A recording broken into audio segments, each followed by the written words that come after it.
Shri NM Pearson, Sasi തരൂരിനെ പോലെ ഒരു വിശ്വപൗരന്റെ മേൽവിലാസമുള്ള, അന്താരാഷ്ട്ര കാര്യങ്ങളിൽ സ്വന്തം കാഴ്ചപ്പാടും നിഗമനങ്ങളും നിരീക്ഷണങ്ങളുമൊക്കെ ഏറ്റവും സമർത്ഥമായ ഭാഷയിൽ പങ്കുവെക്കുന്ന, സ്വതന്ത്ര അഭിപ്രായ പ്രകടനം ഈ രാഷ്ട്രീയ ഭേദമന്യേ പ്രകടിപ്പിക്കുക എന്നതൊരു സംസ്കാരമായി കൊണ്ടു നടക്കുന്ന ഒരു വ്യക്തിയെ സ്വീകരിക്കാനോ ഉൾക്കൊള്ളാനോ കൊണ്ടു നടക്കാനോ കേരളത്തിലെ കോൺഗ്രസ് പാർട്ടിക്ക് കഴിയാതെ വരുന്നതിൻ്റെ ദുരന്തമാണോ ഈ വിവാദങ്ങളൊക്കെ?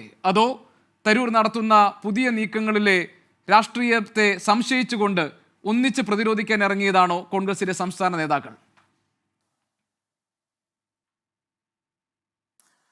ഗോപീഷ്ണന്റെ ചോദ്യത്തിലുള്ള എല്ലാ കാര്യങ്ങൾക്കും ഉള്ള ഉത്തരം എന്ന നിലക്കാണ് ഈ പ്രശ്നത്തെ നമ്മൾ കണക്കാക്കേണ്ടത്. ഒന്ന്, ശശി തരൂർ എന്ന് പറയുന്ന വ്യക്തിയുടെ രാഷ്ട്രീയ പരിവേഷം, അതേപോലെ തന്നെ അദ്ദേഹത്തിന്റെ സാംസ്കാരിക സംവിധാനങ്ങൾ, അദ്ദേഹത്തിന്റെ എഴുത്ത് ലോകം, അങ്ങനെ അതേപോലെ തന്നെ അദ്ദേഹം യുണൈറ്റഡ് നേഷൻസ് ഓർഗനൈസേഷൻസിലെ എങ്ങനെയാണ് തന്റെ ഫോറിൻ കാഴ്ചപ്പാടിനെ കുറിച്ച് അല്ലെങ്കിൽ വിദേശ കാഴ്ചപ്പാടിനെ കുറിച്ചുള്ള നിലപാടുകൾ എടുത്തിരുന്നത്, അതൊക്കെ ആ വ്യക്തിത്വത്തിൽ അലിഞ്ഞുയർന്ന് നിൽക്കുകയും അദ്ദേഹത്തിന് അത് പ്രകടമാക്കേണ്ടതായിട്ട് വരും എന്നുള്ളത് ഒരു വശമാണ്. അതോടൊപ്പം തന്നെയാണ് ഇത്രമാത്രം കഴിവുകളുള്ള ഒരു വ്യക്തിത്വം കോൺഗ്രസിനകത്ത് നിലനിൽക്കുന്ന സമയത്ത് ഇന്ത്യൻ നാഷണൽ കോൺഗ്രസ് ആ വ്യക്തിത്വത്തെ ഫലപ്രദമായിട്ടുള്ള രീതിയിൽ വിനിയോഗിക്കുന്നുണ്ടോ എന്ന സംശയം അത് സ്വാഭാവികമായിട്ടും അദ്ദേഹത്തിന്റെ മനസ്സിനകത്ത് വന്നിട്ടുണ്ടാവും എന്ന് തന്നെയാണ് കണക്കാക്കുന്നത്. കാരണം ഇത് രണ്ടും ഒരുമിച്ച് ചേർത്തുകൊണ്ട് നമുക്ക് ഈ കാര്യങ്ങൾ വിശകലനം ചെയ്യാനായിട്ട് കഴിയും. ഇത് രണ്ടും അതിനകത്തുണ്ട് എന്ന് കരുതുന്ന ഒരാൾ. കാരണം വളരെ ബുദ്ധിപൂർവമായിട്ട് തന്നെയാണ് അദ്ദേഹം തന്റെ എഴുത്ത് നിർവഹിച്ചിട്ടുള്ളത്. ആ എഴുത്തിനകത്ത് രണ്ട് കാര്യങ്ങൾ അദ്ദേഹം ഉദ്ദേശിച്ചിരുന്നു. അത് രണ്ടും ഫലപ്രദമായിട്ടുള്ള രീതിയിൽ അവതരിപ്പിക്കാൻ കഴിഞ്ഞു. അതിനുള്ള പ്രതികരണങ്ങൾ വ്യക്തമായിട്ടും ശശി തരൂർ എന്ന് പറയുന്നതായിട്ടുള്ള രാഷ്ട്രീയ നേതാവിന്റെ വിജയത്തെയാണ് സാക്ഷ്യപ്പെടുത്തുന്നത്. ഒരു തർക്കവും ആ കാര്യത്തിലില്ല.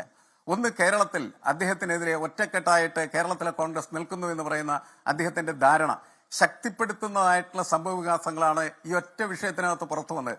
അദ്ദേഹത്തിന്റെ ഓഫീസിലേക്ക് യൂത്ത് കോൺഗ്രസ് മാർച്ച് സംഘടിപ്പിച്ചു എന്ന് പറയുന്നത് എന്ത് രാഷ്ട്രീയത്തിന്റെ പുറത്താണ് കോൺഗ്രസിനെ ന്യായീകരിക്കാനായിട്ട് കഴിയുക? അപ്പൊ അങ്ങനെ ഒരു മാർച്ച് സംഘടിപ്പിക്കാനായിട്ട് അവർ ശ്രമിച്ചത് എന്തിന്റെ പേരിലായിരുന്നു? ഇവിടെ ഒരു സ്റ്റാർട്ടപ്പിന്റെ കാര്യത്തിൽ സർക്കാർ മുന്നിലാണ് എന്ന അഭിപ്രായം ശരിയാണെങ്കിൽ അത് പരിഗണിക്കേണ്ടതല്ലേ എന്ന ചോദ്യം മാത്രമാണ് യഥാർത്ഥത്തിൽ ശശി തരൂർ മുന്നോട്ട് വെച്ചത്. അതിനപ്പുറമായിട്ട് പ്രത്യേകിച്ച് അദ്ദേഹം എന്തെങ്കിലും പറഞ്ഞായിട്ട് എനിക്ക് തോന്നുന്നില്ല.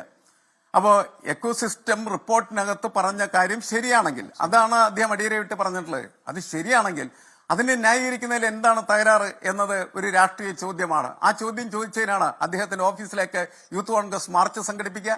എന്ത് രാഷ്ട്രീയമാണ് അതിന്റെ പിന്നിലുള്ളത് എന്ന് പരിശോധിച്ചാൽ അത് കുശുമ്പ് രാഷ്ട്രീയം മാത്രമാണ്. അതാണ് കേരളത്തിലെ കോൺഗ്രസിനെ അസ്വസ്ഥമാക്കി തീർക്കുന്നത് എന്ന് നമുക്കറിയാം.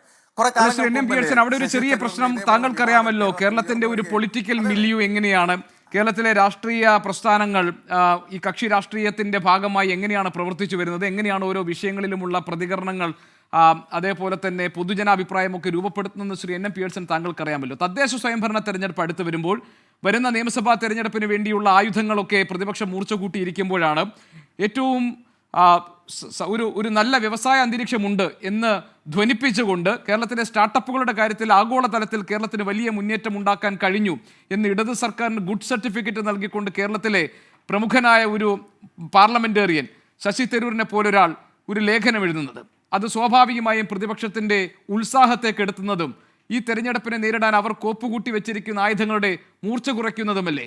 ആ ഒരു രാഷ്ട്രീയ ഔചിത്യം ഈ ഘട്ടത്തിൽ ശശി തരൂർ കാണിച്ചില്ല എന്ന് കോൺഗ്രസിന്റെ സംസ്ഥാന നേതാക്കൾ പറഞ്ഞാൽ എങ്ങനെ കുറ്റപ്പെടുത്താൻ കഴിയും?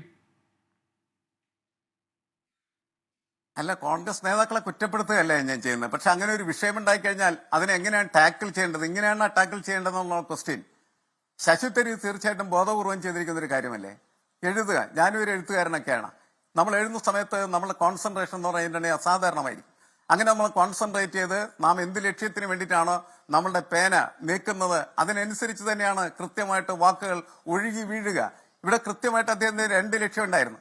ഒന്ന്, കേരള സംസ്ഥാനത്ത് അദ്ദേഹത്തിന്റെ രാഷ്ട്രീയ സാധ്യതകൾ സമ്പൂർണ്ണമായിട്ട് മുക്കി നിശബ്ദമാക്കി വെച്ചിരിക്കുന്നതായിട്ടുള്ള ഒരു നേതൃത്വം എതിരെ പൊട്ടിത്തെറിക്കുക എന്നുള്ളതായിരുന്നു. അദ്ദേഹം പൊട്ടിത്തെറിച്ചു, നേതൃത്വം മൊത്തമായിട്ട് തന്നെ പൊട്ടിത്തെറിച്ചു എന്നുള്ളതാണ്. അതായത് അദ്ദേഹത്തിന്റെ ലക്ഷ്യം. ആ ലക്ഷ്യം സാക്ഷാത്കരിക്കുക. രണ്ടെന്താണ്, ദേശീയ തലത്തിൽ എങ്ങനെയാണ് ശശി തരൂർ ചർച്ച ചെയ്യപ്പെടേണ്ടത്, അല്ലെങ്കിൽ എങ്ങനെയാണ് അദ്ദേഹം നിശബ്ദമാക്കപ്പെട്ടിരിക്കുന്നത്, ആ നിശബ്ദതയിൽ നിന്ന് പുറത്തു കിടക്കാനായിട്ട് എന്ത് ചെയ്യണം എന്നുള്ളത് കൃത്യമായിട്ട് അജണ്ടയിട്ട് എഴുതിയ ഒരു സാധനമായിട്ടാണ് ഞാൻ അതിനെ കണക്കാക്കുന്നത്. പക്ഷെ ഇങ്ങനെ കൃത്യമായിട്ട് അജണ്ടയിട്ട് അവിടെയും കൃത്യമായിട്ട് അദ്ദേഹം പറഞ്ഞിട്ടുണ്ട്. വിദേശകാര്യങ്ങളെ സംബന്ധിച്ചിടത്തോളം വളരെ വ്യക്തമായിട്ടുള്ള കാഴ്ചപ്പാടുള്ള ഒരാളാണ് ഞാൻ. ഇന്ത്യ എന്ന് പറയുന്ന രാജ്യത്തിന് എന്താണ് മോദിയും അതുപോലെ ട്രംപും തമ്മിൽ നടത്തിയ കൂടിക്കാഴ്ചയിൽ നിന്ന് ലഭ്യമായത് അദ്ദേഹം കൃത്യമായിട്ട് സൂചിപ്പിച്ചു. ട്രംപ് അധികാരത്തിൽ വന്നതിന് ശേഷം ട്രംപ് ലോകത്തിലുള്ള നിരവധി രാജ്യങ്ങൾക്കെതിരെ, ചൈനയ്ക്കെതിരെ, കാനഡയ്ക്കെതിരെ, മെക്സിക്കോക്കെതിരെ ഉയർന്ന നികുതി ചുമത്തിക്കഴിഞ്ഞു. അതേപോലെ നികുതി ഇന്ത്യക്കെതിരെയും ചുമത്താൻ സാധ്യതയുണ്ട് എന്ന് കണ്ട സമയത്താണ് മോദി ട്രംപ് കൂടിക്കാഴ്ച എന്ന് പറയുന്നത് പ്രസക്തമായി തീരുന്നത്. കാരണം ആ കൂടിക്കാഴ്ചയുടെ ഫലമായിട്ട് ഇപ്പോൾ തൽക്കാലത്തേക്ക് നികുതി ഏർപ്പെടുത്താനായിട്ട് ട്രംപ് തയ്യാറായില്ല. 6 മാസക്കാലത്തിനുള്ള എപ്പോഴെങ്കിലുമുള്ള ഒരു ഇടവേളയിൽ ചർച്ച ചെയ്ത് ഉഭയകക്ഷി പ്രകാരം വേണമെങ്കിൽ അത് ഇന്ത്യക്ക് അനുകൂലമാക്കി മാറ്റാനുള്ള സാധ്യതയുണ്ട്. അതോടൊപ്പം കൃത്യമായിട്ട് അദ്ദേഹം നിലപാട് പ്രഖ്യാപിച്ചു. അനധികൃത കുടിയേറ്റക്കാർക്ക് എതിരെ ഇന്ത്യയും എല്ലാ ലോകരാഷ്ട്രങ്ങളും നിൽക്കുമ്പോൾ കോൺഗ്രസും അതിനൊപ്പം തന്നെയാണ് നിൽക്കുന്നത്. പക്ഷേ അങ്ങനെയുള്ള ആളുകളെ ഇന്ത്യയിലേക്ക് കൊണ്ടുവരുന്ന സമയത്ത് അവന്റെ കയ്യിലും കാലിലും ചങ്ങലയിടുന്നത് മനുഷ്യവിരുദ്ധമായിട്ടുള്ള പ്രക്രിയയാണ് എന്ന് എന്തുകൊണ്ട് മോദി ട്രംപിനോട് പറഞ്ഞില്ല എന്നുള്ള ചോദ്യം അദ്ദേഹം ചോദിക്കുന്നുണ്ട്. അതുകൊണ്ട് രാഷ്ട്രീയമായിട്ട് കൃത്യമായ സുരക്ഷിതത്വം നിലനിർത്തിക്കൊണ്ട് രാഷ്ട്രീയത്തിനകത്ത് നിൽക്കുന്നതായിട്ടുള്ള ശത്രുക്കളെ എങ്ങനെയാണ് പ്രകോപിപ്പിക്കേണ്ടതെന്ന് കൃത്യമായിട്ട് അറിവുള്ളതായിട്ടുള്ള ശശി തരൂരിന്റെ ഒരു പ്രയോഗമാണ് അവിടെ നടന്നിരിക്കുന്നത്. 2 സ്ഥലത്തിലും അദ്ദേഹം വിജയിച്ചു എന്ന് ഞാൻ മനസ്സിലാക്കുന്നത്. അപ്പോൾ ഇങ്ങനെ വരുമ്പോൾ നമ്മളുടെ ഒരു ക്വസ്റ്റ്യൻ അതല്ല. നമ്മളെ സംബന്ധിച്ചിടത്തോളം ഏറ്റവും പ്രസക്തമായിട്ടുള്ളത് എന്താണ് കേരളത്തിന്റെ രാഷ്ട്രീയ ലോജിക് എന്ന് പറയുന്നത്. പ്രതിപക്ഷം പറയുന്നത് എന്ത് പറഞ്ഞു കഴിഞ്ഞിട്ടുണ്ടെങ്കിൽ എതിർക്കുന്നതാണോ ഭരണപക്ഷത്തിന്റെ ചുമതല? ഭരണപക്ഷം പറയുന്നത് എന്ത് തന്നെ ആയിക്കഴിഞ്ഞാലും അതിനെ എതിർക്കുന്നതാണ് പ്രതിപക്ഷത്തിന്റെ കാഴ്ചപ്പാട്. ആ കാഴ്ചപ്പാട് അടിച്ചു പൊളിക്കേണ്ട സമയം കഴിഞ്ഞിരിക്കുകയാണ് ചെയ്യുന്നത്. എല്ലാ രാഷ്ട്രീയ പ്രസ്ഥാനങ്ങളും എല്ലാ സർക്കാരുകളും താങ്കൾ പറഞ്ഞതുപോലെ ആ നിലയ്ക്ക് മാറുന്ന അല്ലെങ്കിൽ ആ നിലയ്ക്ക് സ്വദേശപരമായി രാഷ്ട്രീയ പ്രവർത്തനത്തെ മാറ്റുന്ന, അതിനെ പ്രോത്സാഹിപ്പിക്കുന്ന, അതിന്റെ ആവേഗം കൂട്ടുന്ന ഒരു ഊർജ്ജമായി ശശി തരൂരിന്റെ ഈ ഇടപെടലുകൾ മാറുമോ എന്നത്, അല്ലെങ്കിൽ അങ്ങനെ മാറ്റുക എന്നത് തരൂരിന്റെ ഒരു ഉദ്ദേശമായിരുന്നു എന്നതുകൂടി നമുക്ക് ഈ ചർച്ചയുടെ ഭാഗമാക്കാം. പക്ഷേ വളരെ പ്രധാനമാണ് ഡിവൈഎഫ്ഐ ഈ സമയത്ത് സ്റ്റാർട്ടപ്പ് ഫെസ്റ്റിവലിൽ തരൂരിന് നേരെ നീട്ടിയിരിക്കുന്ന ക്ഷണം. അത് തരൂർ സ്വീകരിക്കാതിരിക്കുന്നതിന് ഒറ്റ കാരണമേ പറഞ്ഞുള്ളൂ, ആ ദിവസം അദ്ദേഹം എൻഗേജ്ഡ് ആണെന്ന് മാത്രമാണ്.